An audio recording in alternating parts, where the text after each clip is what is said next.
අයියෝ මට කිව්වා එක දවසක් මොකද්ද ඔයා ගීත රචකයෙක් නෙවෙයි ආදරවන්තයෙක් කියලා මේ මෑතක. ඔබගේ සියලුම ඔය දන්න හැකියාවන් වලින් ලොකු සේවයක් කරන්න පුළුවන් මගේ ආශිර්වාදය. අයිබෝන් සොඳුරු සුන්දර මොහොතක් වේවායි ප්‍රාර්ථනා කරනවා ඔබෙත් මගෙත් මේ මුණ ගැහිම. සප්තස්වර යාත්‍රාව සජිත් වී අද ගයන්නා එහෙම නැත්නම් ගායන ශිල්පියා ලයාන්විතේ කියූ පමණින්ම ඔබගේ මගේත් ඔළුවට එන කෙනා තමයි ඒ තමයි සීත හන්තානේ ඉඳලා ගීත සංතානේ ලැබුම්ගත් රසිකාගාරයට වඩා හෘදයාංගමාගාරයට ගීත ගායන්න පුළුවන් බොහොම අපූර්ව දක්ෂ ප්‍රවීණ ගායන ශිල්පියෙක් කීර්ති පැස්කුවල්. අයිබෝන්. පැස්කුවල් ආනන්ද කීර්තිරත්න ලයාන් විතයා දක්වා ආපු ගමන මම කැමතියි දැනගන්න. මුලින්ම ඇත්තටම මේ මම ඉපදුනාම මගේ පවුලේ වාසගමත් එක්ක මට මගේ උපන්න සහතිකයට නම ලැබුණේ ඒ විදිහට පැස්කුවල් වසම් ආනන්ද කීර්තිරත්න. ඉතින් කොහොම ඇවිල්ලා මම මහනුවර ධර්මරාජ විද්‍යාලයේ අධ්‍යාපනය ලැබුවා. ඊට පස්සේ ප්‍රාප්තනාන් සිචිත ද්විතීය අංශය දක්වා මම අධ්‍යාපනය ලැබලා ඒ අතරතුර සංගීත කටයුතු වල යෙදුණා. නුවරද අයි එතකොට නුවර උපංගම නුවර. නුවර හන්තානේ තමයි උපංගම. මම මේ මං අයියා පොඩ්ඩක් මේ විපරම් කරලා බැලුවානේ අයියා ගැන. එතකොට තමයි මට ඇත්තටම එතකොට තමයි මම දන්නේ පරිසරයක්. ඇත්තටම මගේ අම්මයි තාත්තයි දකුණේ. තාත්තා ගාල්ලේ අම්මා බලපිටියේ. ඒ දෙන්න විවාහ වෙලා ගිහලා නුවර පදිංචි. අපේ සීයා හිටියේ නුවර. තාත්තා ගාල්ලේ අම්මා බලපිටි. බලපිටි ළඟ. ඊට පස්සේ එදෙන විවාහ වෙලා නුවර ගිහිල්ලා පදිංචි වෙන පස්සේ ඉතින් පවුලේ අපි ඔක්කොමලා ඉපදුනේ නුවර. නුවර යන්න මොකක් හරි විශේෂ හේතුවක් තිබුණා. මගේ සීයා හිටියා නුවර. සීයා බිස්නස් එකක් කරා ඔය රතිඤ්ඤා වැඩ පොලක් තමයි කරේ නුවර. ඉතින් සීයාගේ මාර්ගයෙන් නුවරට ගිහිල්ලා තාත්තා වෙන ව්‍යාපාර පටන් ගත්තා. අරගෙන ඉතින් අපි පවුලේ අය ඉපදුනේ හැදුනේ වැඩිනේ ඔක්කොම පාසල් ගියේ ඔක්කොම නුවර. කොළඹ එන්න ඊට පස්සේ ඉස්කෝලේ ගිහිල්ලා ඉතින් අපි නුවරම සංගීත කණ්ඩායම පටන් ගත්තා. පොඩි සංගීත කණ්ඩායම් කීපයක ඉඳලා 76 තමයි ගැලැක්සිස් කියන කණ්ඩායම පටන් ගත්තේ. සෑන්ඩි පිරිස් මහත්මයා තමයි මූලික වුණේ. රූකාන්ත සහ මහින්ද බණ්ඩාරත් අද මේ ශේෂ්ත්‍රීන් නායකයන් එදා දවසේ අපිත් එක්ක එකට හිටියා. කොහොම ඉඳලා ගැලැක්සිස් කණ්ඩායම 80 දී අවුරුදු 4ක් යනකම් නුවර ප්‍රදේශයේ හොඳ තැනකට ආවා. ගැලැක්සිස් කියන්නේ ඉතින් නම කියව පමණින් දන්න මේ දැන් ගැලැක්සිස් නෙවෙයි. ඒ ගැලැක්සිස් වෙනයි. ඒක මුල් ගැලැක්සිස්. ඊට පස්සේ ඒගොල්ලෝ මගේ නම ඉල්ලගෙන ඒගොල්ලෝ පාවිච්චි කරලා දැන් ඉන්න ගැලැක්සිස්.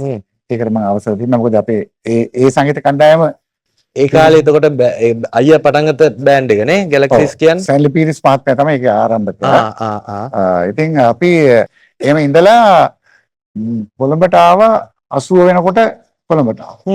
ඇවිල්ලා ඉතින් පටිගත කිරීම වලට තමයි ගොඩක් සහභාගී වෙන්නේ. සෑන්ඩි පීරිස් මහත්මයාගේ මාර්ගයෙන් තමයි අපි ආවේ අතට. ඇවිල්ලා ඊට පස්සේ මේ සංගීත කණ්ඩායම් කීපයක වැඩ කරා. පැට්‍රික් දෙනපිටියේ කොම්බුවේ මම ප්ලේ කරා. ඊපස්සේ මව් චයින්ස් කියන සංගීත කණ්ඩායම වාදනය කරා. ඊට පස්සේ කලර් ලයිට්ස් කියලා සංගීත කණ්ඩායම වාදනය කරා. ඕක එමෙහිට ෆෝචුන්ස් කණ්ඩායම බවට පරිවර්තනය වුණා. කියන්නේ ෆෝචුන්ස් කණ්ඩායම නුවර සංගීත කණ්ඩායම. ඒගොල්ලෝ ඒ දවස්වල කණ්ඩායම වැඩ කටයුතු නවත්තලා තිබුණා.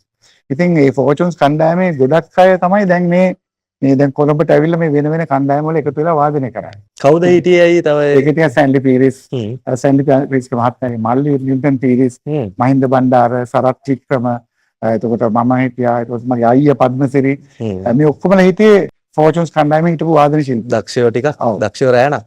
ඉතින් අපි එකතු වෙලා අපි ආපහු ෆෝචුන්ස් බෑන්ඩ් එක අලුතෙන් ෆෝම් කරා 83 දී.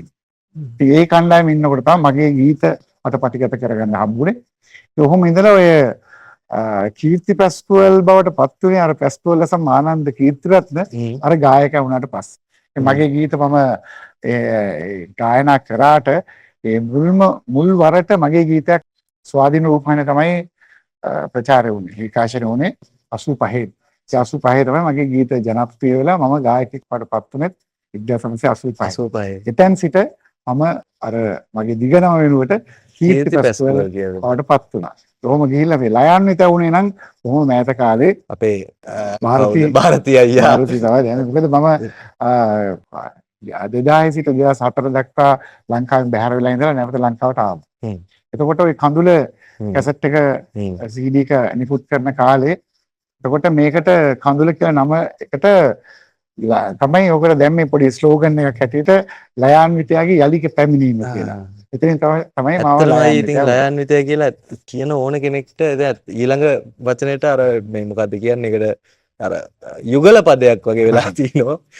ලයාන්විතය නම් කීර්ති පැස්කුව කියලා. දැන් අයියේ අවුරුදු 85 කියන්නේ මේ විදිහේ අවුරුදු 40ක්. අවුරුදු 40ක්. අවුරුදු 40ක් වෙලත් හරි. දැන් අවුරුදු 40ක් කියන්නේ ඉතින් අයියගේ පළවෙනි ගීතේ නම් මේ වෙනකම් ඇත්තටම කඳුල ඉතින් සමාවෙන් අපි අහලා තියෙන මා ගොඩාක් සින්දු තියෙනවානේ. දැන් මේ වෙද්දි මේ මෑතකදිත් මම දැක්කා නෙළුම් පොකුණේ කීර්ති පැස්කුවල් සංගීත ප්‍රසංගයක් පවත්වනවා. මේ එදා තියෙන ජනප්‍රියත්වයේ ඒ විදිහටම රැකගෙන අදටත් ප්‍රේක්ෂකාගාරය පුරවන්න මොකද්ද රහස? hina වෙලා සින්දු කියන එකටම විතරක් වෙන්න බෑ.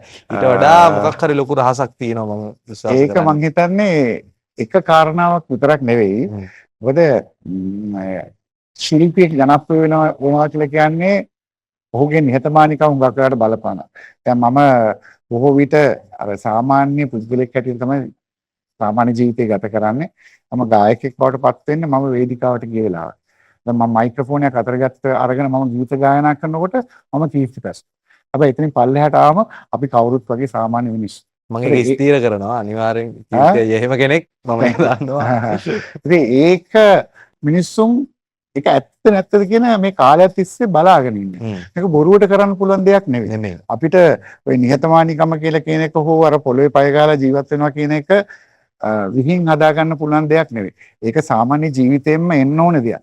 ඉතින් ඒක තේරුම් ගත්තම මිනිස්සු කැමති වෙනවා. මට ගොඩාක් රසිකයන්ගේ නැත්නම් මිනිස්සුන්ගේ පොදුවේ හැමෝගෙම ආදරය ලැබෙනවා. මම ඒ අතින් ගොඩක් වාසනාවන්ත බාල මහලු වැඩිහිටි සිනෙක් කැරියට මම හිතනවා ඒ ආදරය ලැබෙන එකත් ලේසි නෑ.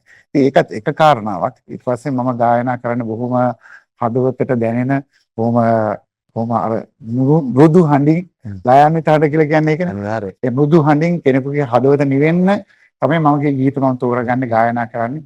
මම ගොඩාක් අර හිතට නිවනක් කියන දේවල් තියෙනවානේ අපි කියනවා නිකන් හිත නිවෙන ගීත කියලා.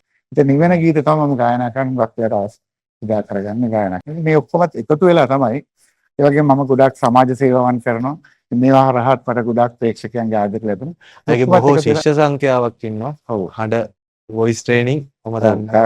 ගොඩාක් ගිටාර් දහස් ගානකට මම සංගීත උගන්වලා තියෙනවා. එයාටත් උගන්වනවා. මේ ඔක්කොමත් එකතු වෙලා තමයි මම හිතන්නේ ඔය කියන ජනප්‍රියත්වය මට අද වෙනතුරුත් ලැබිලා තියෙන්නේ කියලා මම හිතනවා. දැන් ජනප්‍රියත්වයේ ඕනවට වඩා ඉහළට ගියත් එහෙම ඒක නැති වුණා ඒක ටිකක් අමාරුයි. අපි එක ගානකට මධ්‍යස්තව මේක පවත්වාගෙන ආවොත් අපිට ලේසි හැමදාම ඉන්න කියලා තමයි මගේ ප්‍රතිපත්තිය.